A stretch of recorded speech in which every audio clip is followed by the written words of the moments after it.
Alrighty, the door is closed. We are go. Go ahead. My name's Nick Duckstein. I work for Tableau. I'm a database administrator and kind of all things data at Tableau. We support the platform that our sales and finance and customer support team tells us everything about you and how you're doing. And my name is Robert. I'm one of our data platform engineers, database engineer, when I first wrote this presentation at Tableau as well. So Nick's got a little story to start off with.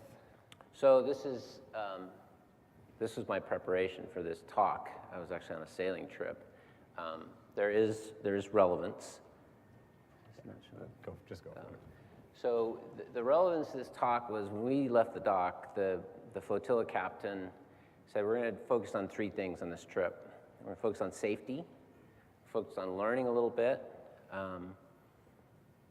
Hard to learn if you don't feel safe. And we're going to focus on having fun. If you feel safe and you're learning a little bit, then there's a stage for having fun. Don't feel safe, not learning, maybe not so fun. So how many of you run IT shops and you feel like you run around with your hair on fire a little bit? All right, so in my estimation, this kind of relaxation should not be the purview only for your hobbies after work.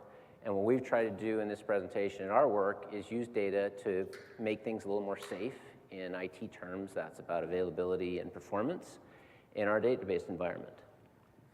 And when things are safe, we have a little bit of bandwidth to learn, and we start to have a little bit of fun. We're going to try and do that here today. And I think that's all a great story, but I'm pretty sure Nick just wanted to show this picture to make us a little bit jealous. I know that's what it does for me. I want to start off with a question. How many of you have sent or received one of these two emails, or a phone conversation, or somebody's walked up to your desk and screamed it at you really loud? Yeah, I was wondering why you're not raising your hand, Nick. These are super common emails to get. They're so common that every database witch or wizard has a couple of spells or a potion to fix these.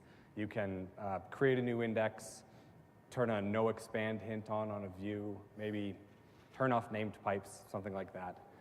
These are all quick spells. These are all quick fixes. This is bailing water, to go back to the sailing metaphor. I guess it is relevant. These things aren't sustainable, and if all you're doing is running these quick fixes, well, eventually it feels like you don't have time to work on the larger platform as a whole. And I know that's how I felt about a year ago. All we had time to do was to try and fix the holes in the boat. Is that how you felt, Nick? Yeah, let me go back a slide here. Sorry about that. That's really exactly how I felt. And what we'll be talking about today is how we use Tableau to report on that environment. We kind of broke the cycle of quick spells and gave us a little more bandwidth to think about how to improve the platform versus just bail water. And for me, that was not just bettering the environment, but it was empowering. It wasn't waiting for management or technology to fix it. It was, we can do this ourselves. And we hope that you'll come out of this with that feeling and how you can take on some process and some data and use Tableau a little bit to change the nature of the fires that you guys are fighting. So the first thing we want to do is give you a little overview of what we do at Tableau. At the highest level, our team manages the enterprise installation of Tableau Server and Tableau Desktop at Tableau, along with the databases and the data pipelines that support that installation. So since Tableau is a cloud-first company, meaning we don't run our own CRM, we don't run our own finance database, what that means for our team is a lot of our job is to pull the data from the source systems and put it into a central database that all of our users can access. And that brings me to something that I want to clarify. In this presentation, Nick and I are going to talk a lot about our users. And for our team, and Nick and I specifically, that generally means other Tableau employees. That's who we support. So that's a great point. And at Tableau, we believe that everybody should be empowered to analyze data. And at Tableau, that's what everybody does. And as a result, our team, specifically the two of us, we see a lot of crazy queries. People trying to join data Tableau takes that behind the scenes and does interesting stuff with it, and sometimes it doesn't perform so well, and that hurts other users. So we've used it to tune queries, but we've also used it in this case to deal with data latency. And for me as DBA, I just have system metrics. So one of the great things about working with Robert is when I expose a problem in our environment, oftentimes it's a code change that's required to change that. Robert's on the development end of things. He took the data I had when he saw what was going on and ran with it. Gathering data just exposed the problem, and with that exposure, we had a chance to have a dialogue around what needed to be fixed. Yeah, I really appreciate that. I mean, I love working on this team. One of the best things about working on this team is that everybody is empowered to take on things, try and fix them, and try and learn things, even if nobody's asking them to do it. And the best example of that I've got is genuinely the data model that you built out, Nick, because that was the basis for everything we're going to talk about today, and nobody asked you to build it. You just started collecting the data because you thought that it was going to be useful one day.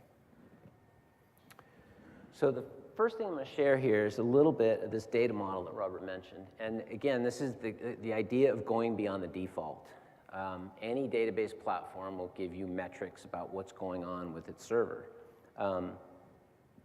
In my experience as a DBA and a consultant, oftentimes got to go in and performance tune a database server, and without some data, I don't know what to tune.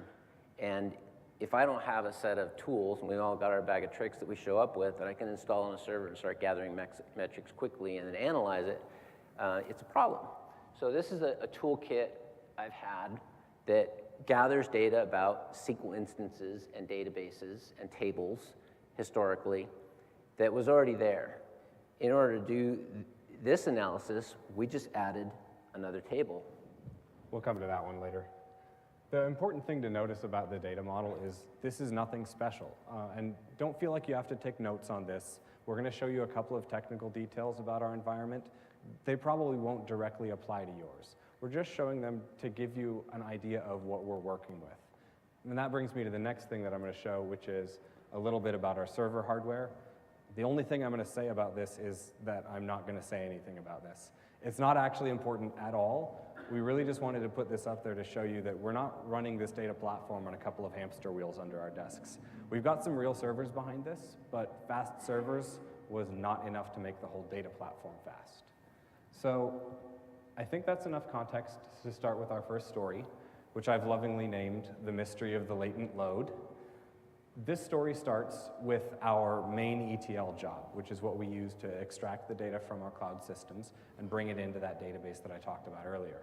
Now, this job it's enormous. It's way bigger than any job that I'd ever seen before. It's 173 objects, all running in sequence, as fast as they can, trying to pull down pretty much all of the data in the company. I mean, we've got sales data, contact data, partner agreement data, a whole bunch, I guess we're going forward, a whole bunch of really important stuff that everybody's going to care about. And it takes a really long time to run. You can also probably imagine that if it starts to take too long, people start to run around like their hair's on fire. So Nick and I talked, we like to try and make IT fun. We've got a little tradition about hair on fire on our team. We've got these hair on fire wigs that we wear, and I've actually got one of them with me. We had this big complicated thing of how we were going to decide who has to wear it while we're up on stage here, but since we're in Vegas, maybe we'll just leave it to chance. So the hair on fire wig is useful because when you're fighting a fire, the worst thing that can happen is when you have 6 levels of management come and ask you, are you fixed? Is it fixed? Is it fixed? Is it fixed? So the hair on fire wig is kind of this thing of, leave me alone, I'm working a problem. And to be fair, the complicated mechanism for figuring out who was going to wear this was a set of bets that I was losing really poorly, so it's big of Robert to be willing to flip a coin here. All right. Heads, it's me. Tails, it's you. Fair enough. All righty. That is a heads. All right. I do need a favor. I need someone to take a picture of this so that we can prove to our team that we actually did it. All right. There we go. That's very Got becoming. it. I feel good. All right, yeah. I feel like that's enough proper attire to go on with the rest of this story. Come September, September last year, we started getting these frenzied reports that our data was way too latent. Everything is taking way too long to load. Something's broken. You need to dig in. You need to dig in fast and fix it right now. So what did we do? Well, we did what any good Tableau user does. We built a viz. Okay, it's a pretty simple viz, just a couple of bars, but there is some insight that we can glean from this. What we're looking at is an average of how long did our ETL job run in seconds, split up by month. So what I can see here is, we started at, let's get some numbers up there. We started at 15 minutes, a year before our story starts. And when we get these frenzied reports, we're at 30 minutes. And, it seems to be a pretty straight line to me. Doesn't look like anything's broken. Nothing's running completely crazy. But the data is still slow, and they need us to turn something around. What's the next step? We decided to split it up by color. Now, each band of color here represents an individual step in the job. It represents one table that we're pulling down or one table that we're aggregating into a summary table for our users to use. This is a lot to look at. There's, I think, 173 steps in this. So we filtered it down a little, got rid of anything that was running in under 20 seconds. Those things are just too small. There's nothing really to be tuned there. Now we're looking at about 15 steps. And these 15 steps are pretty much the majority of the job. It's almost everything that's running. If we tune one of these, we have a real shot at making a big impact on how fast the data platform runs. But what kind of tweaks could we make? I'm going to call out 2 steps. And these are genuinely my 2 favorite steps that I've ever seen. These 2 steps here. These 2 steps populated 2 tables that nobody had ever heard of. Nobody knew what they did.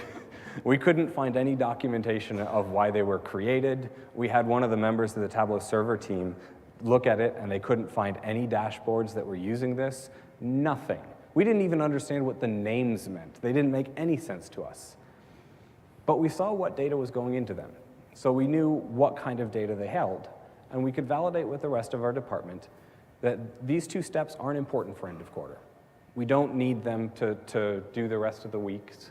So we can safely turn them off, circle back in a couple of weeks, and then decide if we need them at all. And those are, let's see, that's 3 minutes of processing time. That's 10% of the whole ETL job that we can remove. And it took us less than an hour to find that. And for the next couple of months, we kept doing that. Little tweaks that we could make, maybe a process that could run in parallel with another, code that we could rewrite.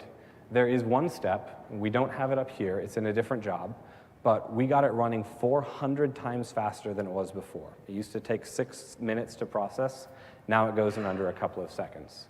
And all of these little tweaks added up to something big. So I'll bring back the rest of the data, and you can see how over the course of about a year, we've brought our pipeline down to from running in 30 minutes up here to about 10 minutes today. I think the moral of this story is start small. To get this done, we worked iteratively. It was just little steps, little changes, but all those little changes added up to a 3x increase in the speed of our data pipeline. But our users were still seeing latency. We're not done yet. So, Nick, you want to talk about the next steps? Sure. So the next problem we took on was what we're calling runaway replication. How many of you in here know what transactional replication is? Okay, so I'll take a little more time to explain that. It's definitely an older technology, so if you raised your hand, I bet that you're wondering right now, why are you still using that? And trust us, we're working on it. Partly still using it because we've been running around with our hair on fire and haven't had time to migrate to a new platform. So now we've got time to do that, and hopefully we'll be back here next year exposing how we're managing that platform. But a little quick explanation about what transactional replication is. It's just a way to move data from one place to another for a variety of purposes. A lot of times it's to separate read and write loads, which have different characteristics. You tune for them, separate indexes. Redundancy, in case one data platform goes down, you can still use the other one. In our case, we often distribute data in different places of the planet so that data is closer to the end user.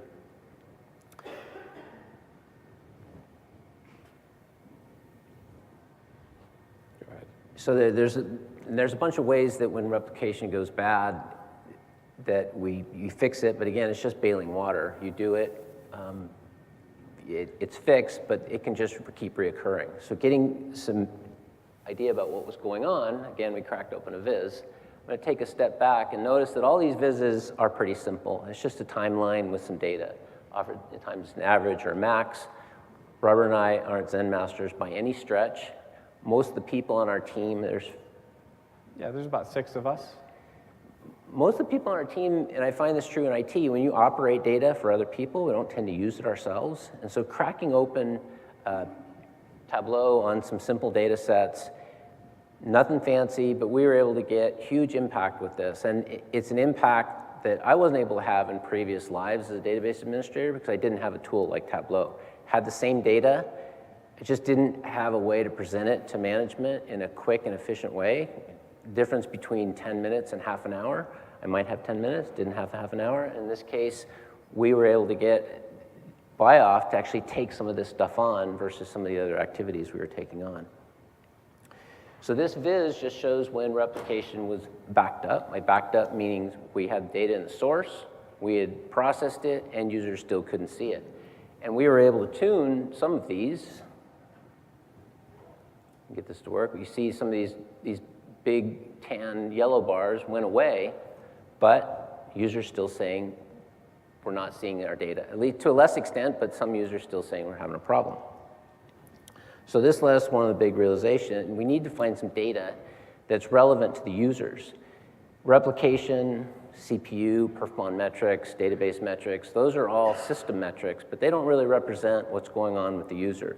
I've had many occasions as a database administrator where our CPU is fine, users having a problem. Vice versa, CPUs at 100%, users aren't complaining. So we needed to find something that was relevant to them. So the previous data model showed most of this, and what we added was one table around table latency. And fact table latency was something very simple. It was just querying the max date that last time that a table had been updated. And in order for this to be useful, we had to find a table that was updated all the time. So how many of you were at the Freakonomics talk this morning? So I'm not going to talk about turkey mating or whatever he was talking about, although that was pretty funny.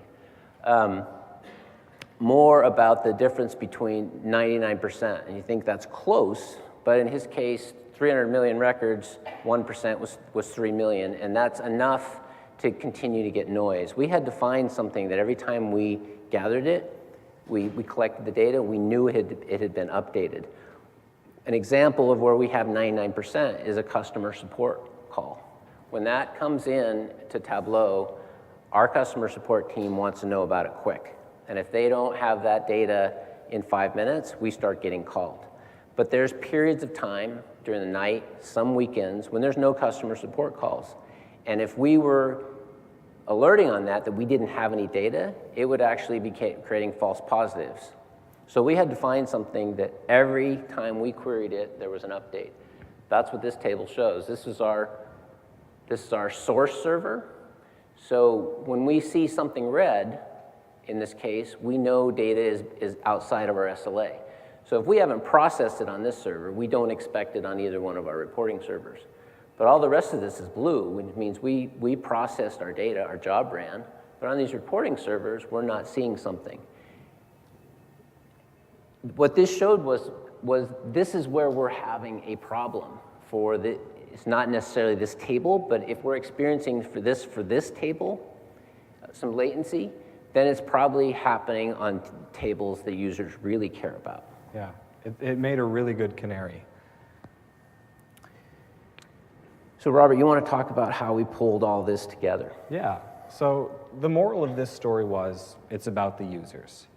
And our users, I mean, they don't care if we know that something's broken. They want us to stop it from breaking in the first place. That'd be much better. So how are we going to tie all of that together?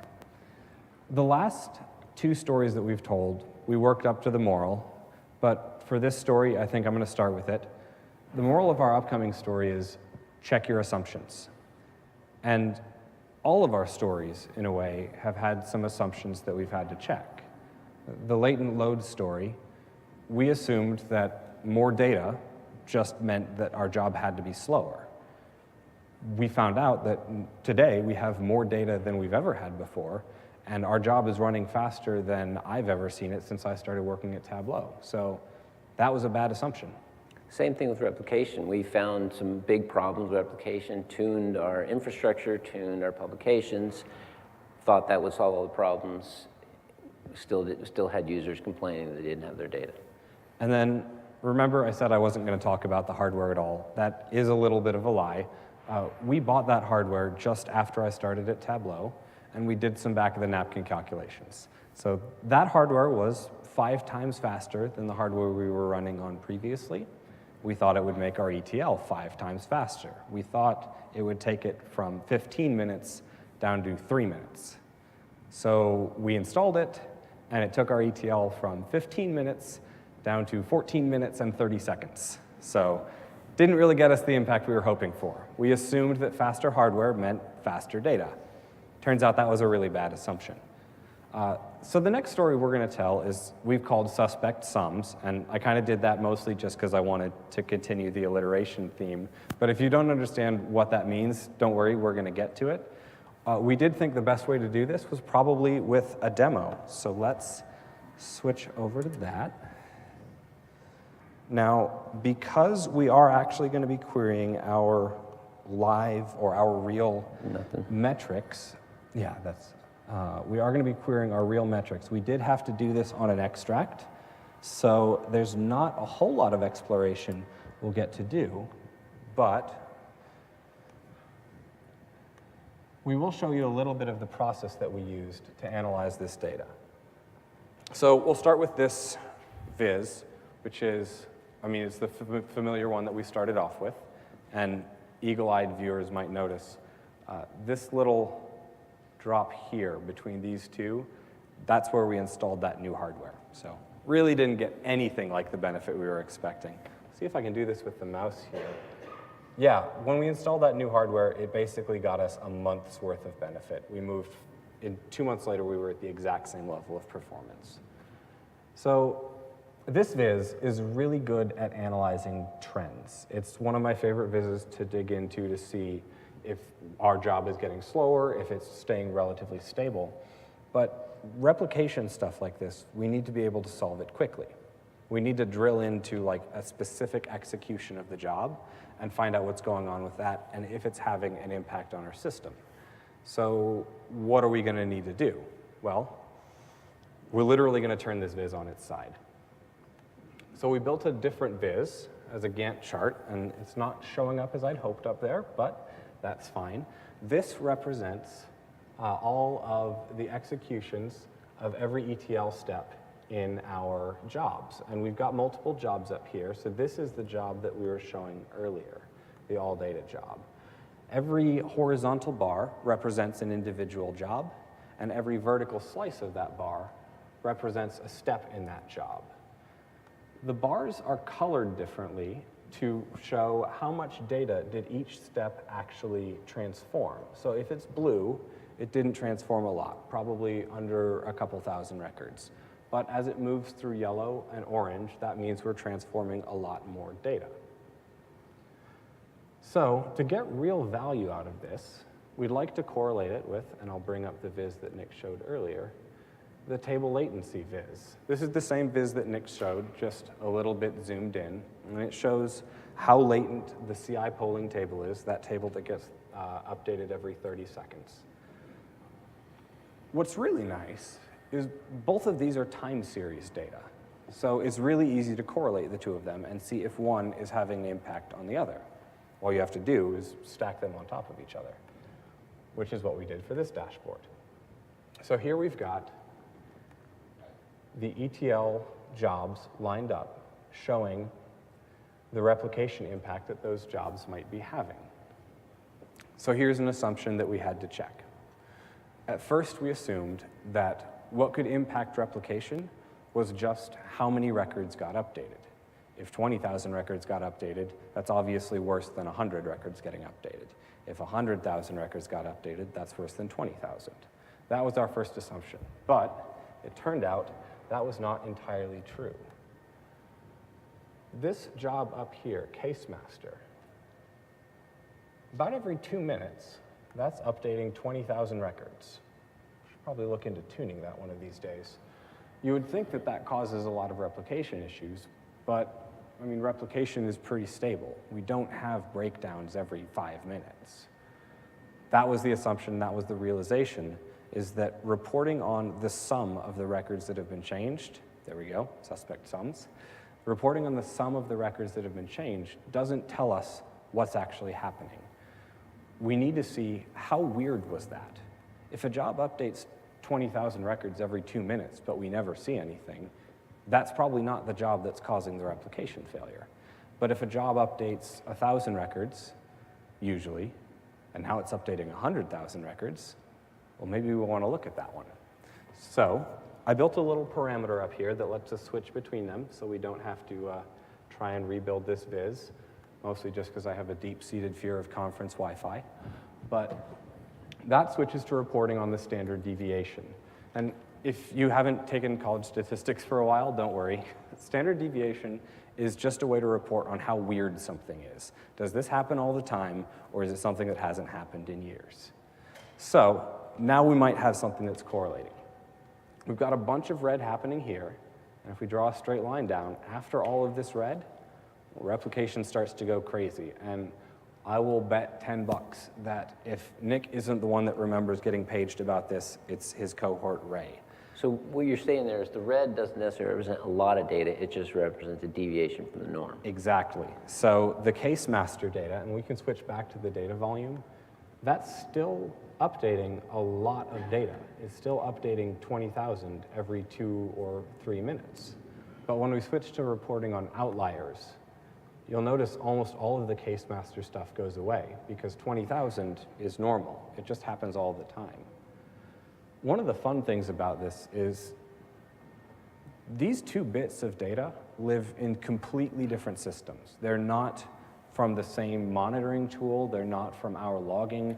One of them's from SQL Server that we built out, and one of them's from our ETL tool.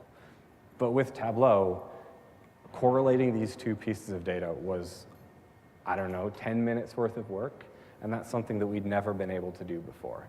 So we got a lot of power out of that. So going back to the data model, this is all data that didn't come out of the box with SQL Server. It was created to monitor 2 separate pieces of information, how long jobs were running and latency. And it was never designed, in my mind, to correlate them across time. That's something that, it was a dimensional model, standard, it performed well. I showed it to Robert once and he ran with it. I had no idea any kind of this analysis was ever going to happen, but that's the beauty of doing something in a standard way that performs. I hate writing documentation, I didn't write any. He just took it and ran with it. This is all his code that's running, so he was interested in it. A lot of times we have the benefit of being on the same team as administrators and developers, but in a lot of shops, administrators and devs are on different teams, and so you have to influence those different teams, and having data like this is a great way to do that. Yeah, and it really is a lot of fun to explore this kind of stuff. Nick mentioned earlier that a lot of the fixes for these are code changes. Out of this viz, though, we actually got something a little bit different, and this is kind of fun, because I actually got this call last night. One of our other business users, a TPM on a team that sits near us, her name is Jasmine, she called and she asked, we're going to update 300,000 records. Is that going to be okay? We'd never had that conversation before. We found out that they were updating 300,000 or 1 million or 5 million records when one of these squiggly lines went crazy. So instead of having a code change to fix the problem, we actually got to drive a business process change because we were able to show a viz that communicated the data clearly to somebody that's not really in this ecosystem. And that's really powerful. So I think we'll switch back to the PowerPoint right now. what we've talked about is very specific to our system. But we would like to give you a little bit of time to ask questions that are more relevant to your systems. So I'm trying to get the keynote back up, but if you want to ask us some questions, we've got about 10 minutes for Q&A. Nick, I'll let you. Go ahead. All right, so it's going to be very different from what you showed, but I'm program managing a big BI change in our organization, where we have Tableau COE, which gives user in different departments access to Tableau as a platform on the server. We're HR, we have a lot of sensitive data, compensation, performance evaluation, and so on. We cannot put it as extracts on Tableau server because the Tableau admins will see this data. So we had to build a model where we had data row security in the database, Tableau dashboard with initial SQL passes on the user credentials to the database that runs it through security tables, spits out the data a particular user has access to. Now, we're now with Oracle 11G, we're testing Exadata. We start to have problem with concurrency. We have 200 concurrent users on dashboards which point to the same database. We see in the beginning when we had a response time 5 seconds, now it goes down to 20, 30 seconds. Because the database has an issue with managing 3,000 sessions, for example. Because Tableau dashboard will trigger a query for every graph and for every filter to the database. So my question is, if you have, and the SQL can sometimes be quite primitive, that Tableau fires to a database. My question is, do you have tips for optimizing that kind of issue? Like concurrency in the Tableau dashboard, which connects live to a database, which needs to handle a lot of sessions at a time. So We don't have a lot of data, it's like 6.5 million rows. The row level security is going to make that really tricky to deal with because that does remove my favorite tool, extracts. And that's a lot of what we've tuned for in this is getting things ready for people to extract it once and then analyze it as quick as possible. Go ahead. Your question is really about concurrency. We face that too. It's a concurrency issue. It's a big data issue. Concurrency is a big issue when you have read and write loads. So we've separated them out. You can do that a lot of different ways with replication, with always-on groups, with other technologies and different database platforms. Column store indexes are a big deal because you don't have to separate read and write loads in theory. That's why next year, hopefully, we're presenting about how this is all in the cloud and some really scalable database that when you have loads. So concurrency is a huge issue, and there's a lot of different ways to solve it. Again, this is more about identifying a problem and how we solve it. I mean, it's a real problem, and there's no silver bullet. I have kind of almost the same issue here, but my question is, how do you view things? So like with abstracts, it's very easy. You could see like how many abstracts are running, how long, duration. But with live connections, there is no tool. I mean, there is nothing that you can really see if you have 100 people connecting to the same thing and it takes too long. You can't even. That's something that we face all the time. We have the problem that everybody at Tableau gets a license of Tableau for free, so everybody is able to connect to the database and start doing anything that they want, and there's no tracking if people are coming from anything on their individual laptop. And it doesn't have to be just Tableau. If people are using Alteryx, if people are using their own data transformation tools to connect to your database, we have built some scripts out that try and capture the queries and then put them into a data model that we didn't show earlier. A lot of cloud databases have automatic tracking of every query that runs. We found those are wildly helpful to get a better idea of what people are running against your database. Is that kind of the question you're asking? The problem is using like our data side, like you can't really tell which are Tableau extracts and which are actually live connection queries. And so it becomes an issue like when you have like, let's say 200 connections already in query, you don't know if it's a Tableau or live connection. So I see all the extracts with Tableau tools, but I can't really see anything. So we did do some analysis with that. with SQL Server, you can trace data, you can do extended events, and gather information around users. So if your extracts are running under service account, you can identify those one way. That's one of the things we did. You can also identify it by programmatic interface, so whether it's the desktop accessing it or a different API, and start to see, what we were able to do was see that sometimes it was our users. We had two different banks of Tableau Server, one that was used for redundancy and one that was used for vetting extracts before we published them. So what we started doing is we turn those off at end of quarter when loads are big. We're willing to take the hit that if something goes down, we don't have redundancy. Better that than being down up front. So we were able to identify some things that way by user. I can show you some of those queries we use if you're interested. And Nick mentioned that we have our extracts run under service accounts. That's really useful to us. It doesn't help if people are running extracts on their desktop, but we found that that's not the majority of our workload. I don't know if it's going to be at your company, but most extracts that we've found are running on the Tableau Server instance. And if those are programmed to use the service account that Tableau Server is set up with, we can get a real idea of which ones are extracts and go from there. So one other thing, everything that I use to gather data, I didn't use any special tools.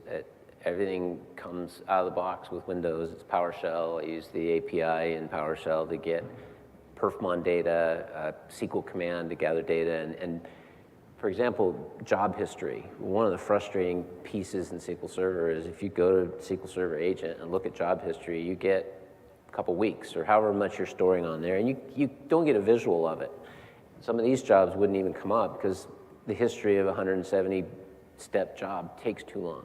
So gathering that data in a centralized place for all our servers, so now I can go to one place with Tableau to report on any server about job history and have it over a year-long period. We actually had job history for a year before we ever used this, and I kept trying to go to management and say, hey, job went from 15 to 16 minutes.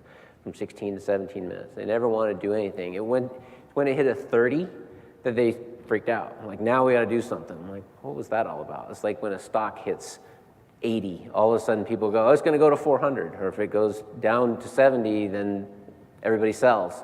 It's an emotional thing, but we were ready with data to say, now we can take this on. So gathering the data in advance and having it in our back pocket was really useful. And it's not something that came with SQL Server. Yeah. I think we could probably do one more question if somebody else has anything they want to ask before we do a quick recap. All right. So today we told a couple of stories about how we use Tableau on our team to help our team feel much more empowered.